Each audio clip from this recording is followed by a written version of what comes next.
அந்த பாட்டு எனக்கு இப்போ டக்குன்னு ஞாபகம் வரல. நான் அப்புறம் ஞாபகப்படுத்தி இன்னொரு சமயங்களில் அதை சொல்லும்போது சொல்கிறேன். அவரோட பாட்டை இன்னொன்று சொல்கிறேன். இப்போ அவர் பாடினது தான். வெங்காயம் சுக்கானால் வெந்தயத்தால் ஆவதென்ன, இங்கார் சுமந்திருப்பார் இச்சரக்கை, மங்காத சீரகத்தை தந்தீரேல் தேடேன் பெருங்காயம் ஏரகத்து செட்டியாரே அப்படின்னு இந்த பாட்டு. இது வந்து ஆக்சுவலாக முருகனை நோக்கி பாடுறார் சொக்கநாத புலவர் மதுரையில் திருப்பரங்குன்றத்தை பார்த்து பாடுற, திருப்பரங்குன்றத்தில் பாடுற அந்த முருகனை பார்த்து பாடுற பாட்டு இது. என்ன சொல்ல, இது வந்து உங்களுக்கு பார்க்கும்போது பார்த்தீங்கன்னா யாரோ வைத்தியர் சொன்ன மாதிரி இருக்கும், வைத்தியம் சொல்கிற மாதிரி இருக்கும். அப்படி இதுக்கு வந்து வெங்காயம் சுக்கானால் வெந்தயத்தால் ஆவதுன்னா இங்கார் சுமந்திருப்பார் இச்சரக்கை, மங்காத சீரகத்தை தந்தீரேல் தேடேன் பெருங்காயம் திரு ஏரகத்து செட்டியாரே அப்படின்னு இது பாட்டோட இது.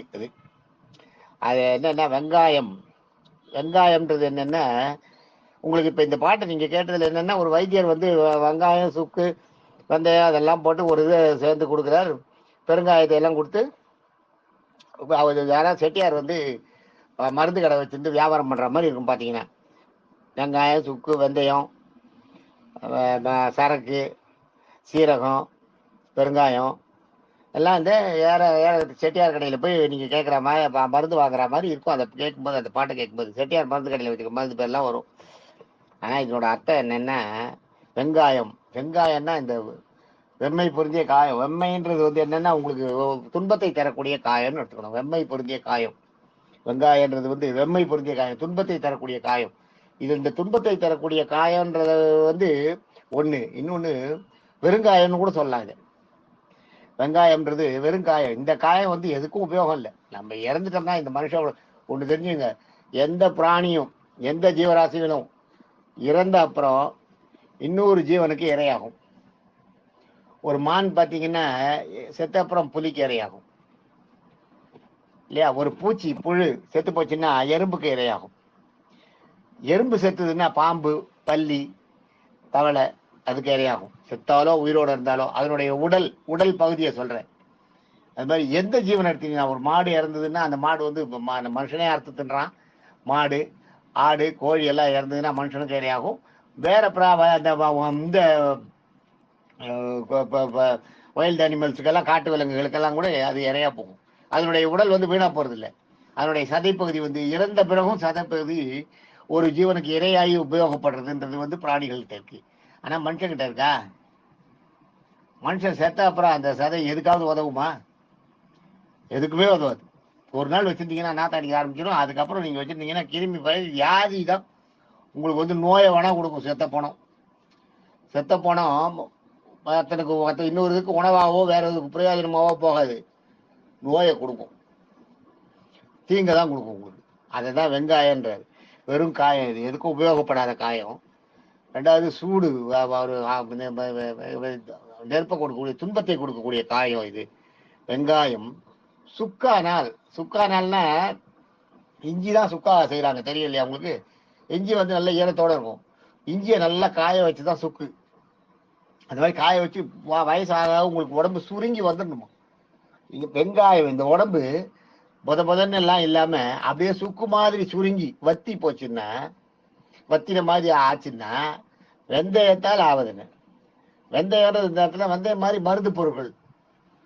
வெந்தயம்ன்றது இந்த இடத்துல வெந்தயத்தை ஒரு மருந்தா சொல்றாரு. இந்த மாதிரி வெந்தயத்தால் ஆவதுன்றது வந்து வெந்தயம் போன்ற மருந்துகளுக்காக ஆவதுன்றது. இதுலயும் இன்னொரு அர்த்தம் என்னன்னா, வெந்தயம்னா அந்த அடுத்தவனோட தயவு தேவையில்லைன்னு அர்த்தம். வெற்றாளர்களின் தயவுன்னு வெந்தயம்.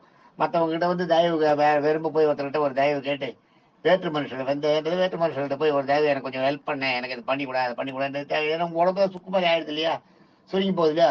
நீங்க ஹெவியா இருந்தீங்கன்னா ஆள் எல்லாம் வாட்டு சாட்டமா இருந்தீங்கன்னு நீங்க இன்னொரு நாள் கையை பிடிச்சி தூக்கி விடணும், கையை பிடிச்சி உட்கார வைக்கணும், எங்க போகும்போது கையை பிடிச்சி கூட்டு போகணும்.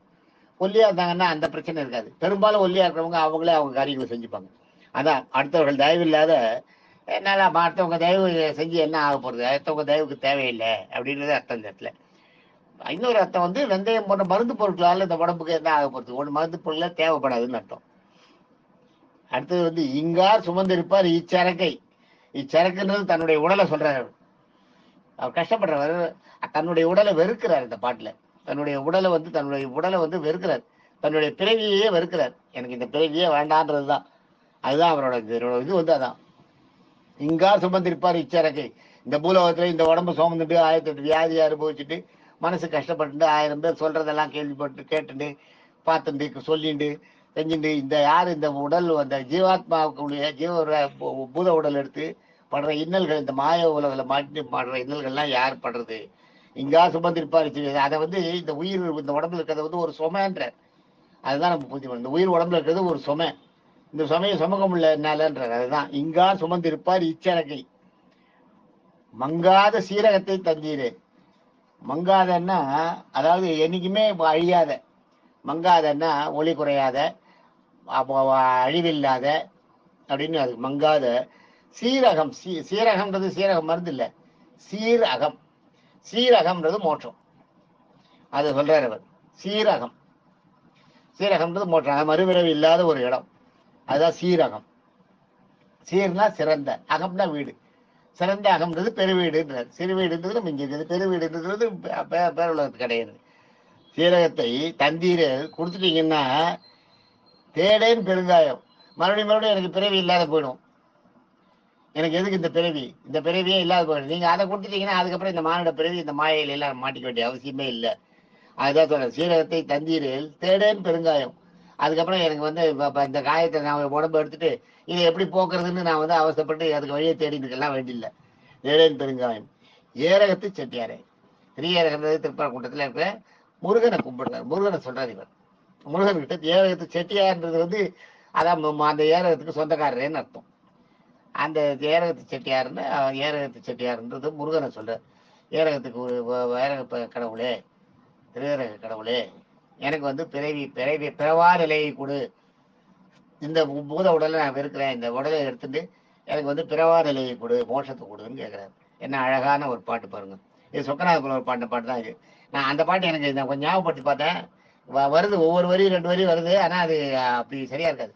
நான் கொஞ்சம் உட்காந்து யோசிக்கணும். யோசிச்சு அதை பார்த்துட்டு அதை சரி பண்ணிட்டு தான் நான் உங்ககிட்ட இது பண்ணணும். நான் அதை சொல்றேன் அப்புறம்.